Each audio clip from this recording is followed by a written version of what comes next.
Hello दोस्तों, नमस्कार। आप सभी का स्वागत है डीआरके टीवी पर। मैं हूं आपका दोस्त डॉक्टर कन्हैया, बीकानेर, राजस्थान से।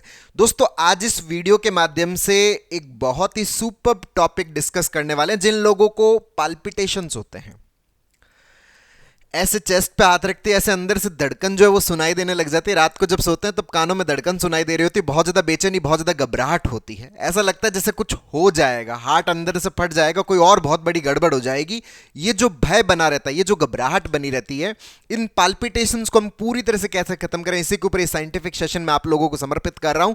इसको बहुत अच्छे से समझना, बहुत अच्छे से अंडरस्टैंड करना। इस सेशन के अंदर हम 3 प्रश्नों का उत्तर जानने का प्रयास करेंगे। सबसे पहला तो पाल्पिटेशंस का सबसे बड़ा कारण जो अपनी एंजाइटी, इससे पाल्पिटेशंस किस तरह से होते हैं।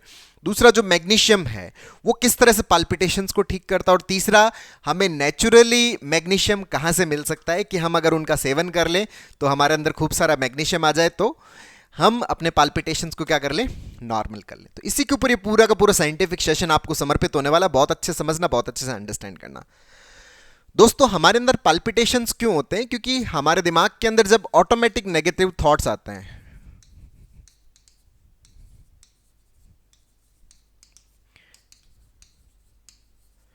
ये जो ऑटोमेटिक नेगेटिव थॉट्स आते हैं, तो उसकी वजह से हमारे अंदर ओवर थिंकिंग होती है।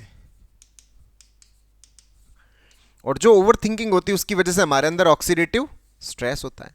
और उस ऑक्सीडेटिव स्ट्रेस की वजह से हमारे अंदर केमिकल इम्बैलेंसिंग होती है। उस इम्बैलेंसिंग की वजह से हमारे अंदर एंजाइटी होती है। और उस एंजाइटी की वजह से हमारे अंदर पाल्पिटेशंस होते हैं। पाल्पिटेशंस जो है या स्किप बीट जो है, वो बेसिकली क्या है कि एंजाइटी का सिम्टम है, जिसकी वजह से हमारे अंदर क्या होता है, स्किप बीट होता है। धड़कन जो है वो कानों में सुनाई देने लग जाती है। तो मैं अगर मेरे इन पाल्पिटेशंस को खत्म करना चाहता हूं, तो जो पाल्पिटेशंस एंजाइटी में होने के जो मैकेनिज्म है, वो मैकेनिज्म क्या है? सबसे पहला जो मैकेनिज्म है, ये जो केमिकल इम्बैलेंसिंग होता है, ये इम्बैलेंसिंग हमारी बॉडी के अंदर क्या टेम्पररी चेंजेस करता है जिसकी वजह से पाल्पिटेशंस होता है, इसको हम बहुत अच्छे समझ लें। सबसे पहला तो क्या करता है कि जो फाइट एंड जो फ्लाइट है, जो हमारी बॉडी का रेस्पॉन्स है। अब ये फाइट एंड फ्लाइट रेस्पॉन्स क्या होता है दोस्तों? जब भी हमारी बॉडी में किसी भी प्रकार का कोई खतरे की चीज पैदा होती है जिससे हमारी बॉडी को नुकसान हो सकता है, या जैसे ही हमारा दिमाग किसी चीज को खतरा पहचानता है, जैसे हमारी आर्मी होती है, ऐसे ही लगता है कि जैसे कोई चीज हमारे देश के ऊपर हमला कर सकती है तो हमारी आर्मी क्या हो जाती है, एक्टिवेट हो जाती है। उसी तरह से हमारी बॉडी के अंदर भी आर्मी है। वो आर्मी क्या है? हमारा जो फाइट एंड फ्लाइट रेस्पॉन्स। हमारे शरीर के अंदर किसी भी प्रकार की कोई भी खतरा पैदा करने वाली चीज हो रही है, या हमारे दिमाग ने किसी चीज को खतरा आइडेंटिफाई किया है, तो हमारे अंदर क्या हो जाता है, fight and flight response start हो जाता है। और फाइट एंड फ्लाइट रेस्पॉन्स के अंदर सिंपैथेटिक सिस्टम,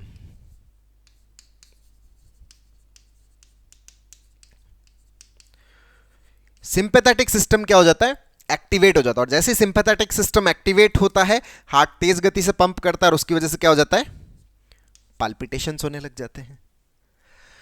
दूसरा मैकेनिज्म क्या है? हमारे अंदर एक वेगस नर्व होती है।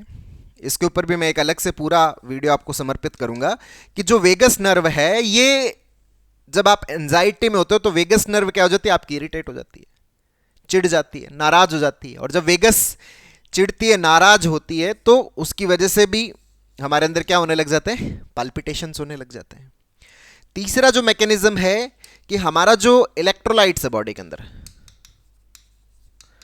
इलेक्ट्रोलाइट्स जो होते हैं हमारी बॉडी के अंदर, वो भी टेम्पररी कई बार चेंज हो जाते हैं, तो उसकी वजह से भी हमारे अंदर क्या होने लग जाते हैं, पाल्पिटेशंस होने लग जाते हैं। चौथा जो कारण है, हमारे अंदर एक एड्रेनलिन ग्लैंड होती है।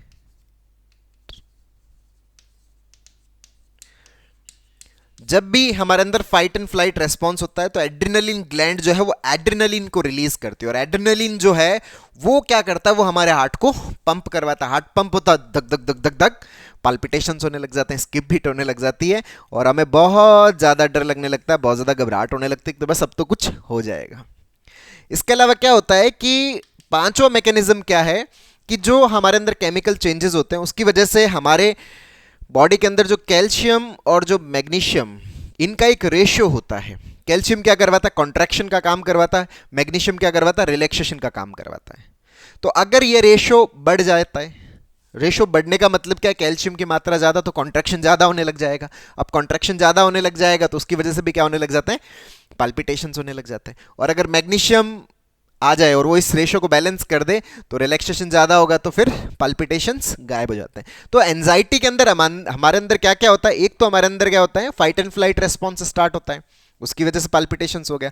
वेगस नर्व इरिटेट हो जाती है, उसकी वजह से पाल्पिटेशंस हो गया। टेम्पररी तौर पर इलेक्ट्रोलाइट कई बार जो नॉर्मल रेंज है थोड़ा सा वो गड़बड़ हो जाता है तो उसकी वजह से पाल्पिटेशंस हो जाता है। एड्रेनलिन जो है वो खूब सारा सिक्रीट हो जाए उसकी वजह से पाल्पिटेशंस स्किप बीट हो जाती है। और जो कैल्शियम मैग्नीशियम का जो रेशो है वो गड़बड़ होता है तो उसकी वजह से भी हमारे अंदर क्या हो जाते हैं, पाल्पिटेशंस हो जाते हैं।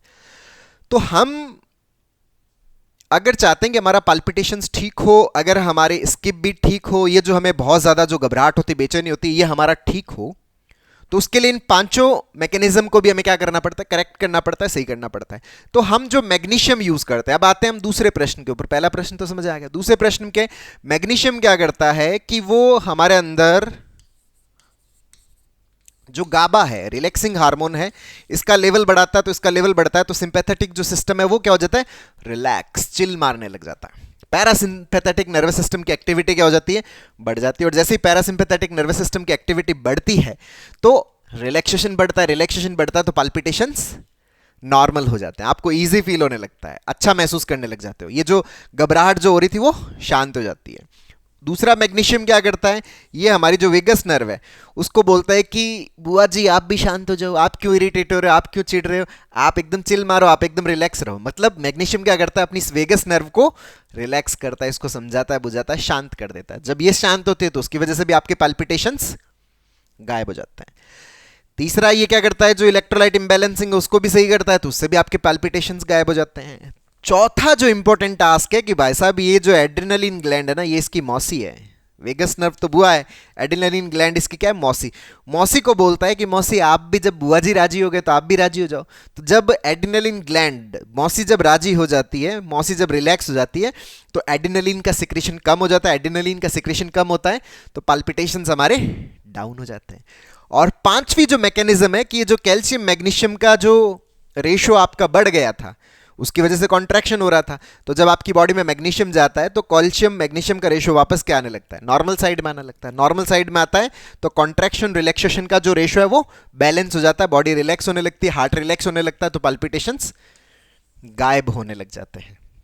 तो दूसरे प्रश्न का उत्तर कि मैग्नीशियम कैसे पाल्पिटेशंस को डाउन करता है, ये 5 मैकेनिज्म के थ्रू क्या कर देता है, मैग्नीशियम हमारे पाल्पिटेशंस को डाउन करता है। अब बात आती है कि ये जो मैग्नीशियम है, अगर मैं डॉक्टर साहब, अगर मैं घरेलू कोई उपाय ऐसा यूज करना चाहता हूं कि जब मुझे बहुत ज़्यादा पाल्पिटेशंस हो रहे हो, जब मुझे बहुत ज़्यादा घबराहट हो रही हो, जब मुझे बहुत ज़्यादा बेचैनी हो रही हो, तो मैं ऐसी घर में क्या चीज़ रख लूं कि मुझे इंस्टेंट मैग्नीशियम जो मिल जाए और मैं अपने पाल्पिटेशंस को क्या कर लूं, डाउन कर लूं, कम कर लूं, मैं नॉर्मल फील करूं। तो दोस्तों सबसे पहले अगर हम बात करते हैं कि जो मैग्नीशियम के जो रिच सोर्सेज है वो कौन कौन से हैं, एक तो दोस्तों कद्दू के जो बीज होते हैं, कद्दू नाम सुना होगा, खूब सारी सब्जियां भी खाते हो आप, तो जो कद्दू है, कद्दू के जो बीज हैं उसके अंदर आपके मैग्नीशियम बहुत अच्छी मात्रा में होता है। दूसरा जो बादाम है उसके अंदर मैग्नीशियम बहुत अच्छी मात्रा में होता है।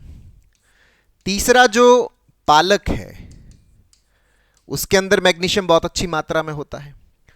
चौथा जो केला है उसके अंदर जो मैग्नीशियम है वो बहुत अच्छी मात्रा में होता है। तो अगर हम कद्दू के बीज को यूज करते हैं, अगर हम बादाम को यूज करते हैं, अगर हम पालक को यूज करते हैं, अगर हम केले को यूज करते हैं, ये घर में आराम से मिल सकते हैं हमें। तो ये हमारे लिए क्या इंस्टेंट सोर्स है मैग्नीशियम के। तो जैसे ही हमारे अंदर मैग्नीशियम जाता है, ये पांचों मैकेनिज्म करेक्ट होती है, पांचों मैकेनिज्म में हम क्या फील करते हैं, नॉर्मेलिटी फील करते हैं। तो जैसे ही हम नॉर्मेलिटी फील करते हैं तो हमारा पाल्पिटेशंस गायब होने लगता है। मतलब ये जो केमिकल इंबैलेंसिंग वाला पार्ट है ये एंजाइटी को कम करके हमारे पाल्पिटेशंस को क्या कर देता है, सही करने लगता है। तो जब आप इनका सेवन शुरू करते हो ना तो ये पाल्पिटेशंस के सिम्टम्स आपको एक बार इंस्टेंट रिलीफ मिलता है और बाकी इसको ग्रेजुअली डाउन होने में कम से कम 5-7 दिन का समय लगता है।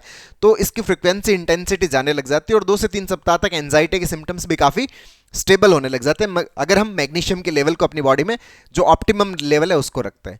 और कोई अगर ये पूछे कि सर मैं तो पाल्पिटेशंस को परमानेंटली ही खत्म करना चाहता हूं, तो अगर मैं पाल्पिटेशंस को परमानेंटली हमेशा के लिए जड़ से उखाड़ना चाहता हूं कि जिंदगी में कभी मेरे सामने पाल्पिटेशंस ना आए, जिंदगी में कभी स्किप बीट ना आए, तो क्या करूं? तो उसके लिए क्या है कि जो मुझे पाल्पिटेशंस कब सही होंगे? जब मेरा एंजाइटी खत्म होगा। ये कब सही होगा? जब मेरा केमिकल इंबैलेंसिंग खत्म होगा। केमिकल इंबैलेंसिंग होएगा ही नहीं तो काहे का पाल्पिटेशंस? तो केमिकल इंबैलेंसिंग क्यों हो रहा है? क्योंकि वो ऑक्सीडेटिव स्ट्रेस की वजह से हो रहा है। वो क्यों हो रहा है? क्योंकि ओवर थिंकिंग में जा रहा है। ओवर थिंकिंग में क्यों जा रहा है? क्योंकि दिमाग में ऑटोमेटिक नेगेटिव थॉट्स आती है। और ये क्यों आती है? क्योंकि दिमाग में नेगेटिव न्यूरोनल पैटर्न्स बने हुए हैं।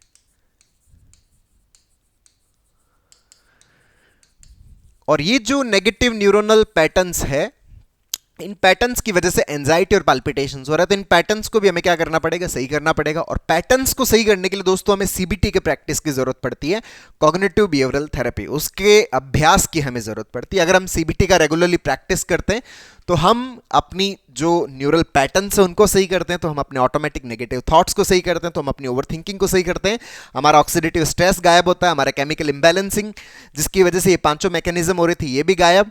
तो हमारे अंदर एंजाइटी नहीं तो पैल्पिटेशन नहीं, हम पाल्पिटेशन से परमानेंटली फ्री हो सकते हैं अगर हम सीबीटी का रेगुलरली प्रैक्टिस करते हैं। तो दोस्तों उम्मीद करता हूं आपको ये वीडियो पसंद आएगा। नीचे कमेंट बॉक्स में लिखकर जरूर बताइएगा। और अब तक यदि आपने मेरे यूट्यूब चैनल डीआरके टीवी को सब्सक्राइब नहीं किया तो प्लीज उसे सब्सक्राइब करें ताकि मेरे नए वीडियो का नोटिफिकेशन आप तक सबसे पहले पहुंचे। और दोस्तों हम लोगों ने जो एंजाइटी है, जो इसका रूट मैकेनिज्म, जो हमारे अंदर नेगेटिव पैटर्न है, पैनिक है, ओसीडी, डिप्रेशन, इनका जो रूट मैकेनिज्म है, इसको हम पूरी तरह से कैसे खत्म कर सकते हैं, इसके ऊपर एक स्टेप बाय स्टेप लर्निंग का एक पूरा वर्कशॉप लॉन्च किया हुआ है सीबीटी का, जिसका लिंक नीचे डिस्क्रिप्शन में है, जिसको सीख करके, सीबीटी को सीख करके आप अपने न्यूरल पैटर्न्स को पूरी तरह से सही कर सकते हैं, अपनी एंजाइटी को, अपने पैनिक को, अपने डिप्रेशन, अपने ओसीडी को पूरी तरह से खत्म करने में बहुत अच्छे से मदद ले सकते हैं। बहुत बहुत धन्यवाद दोस्तों। जय हिंद, जय भारत।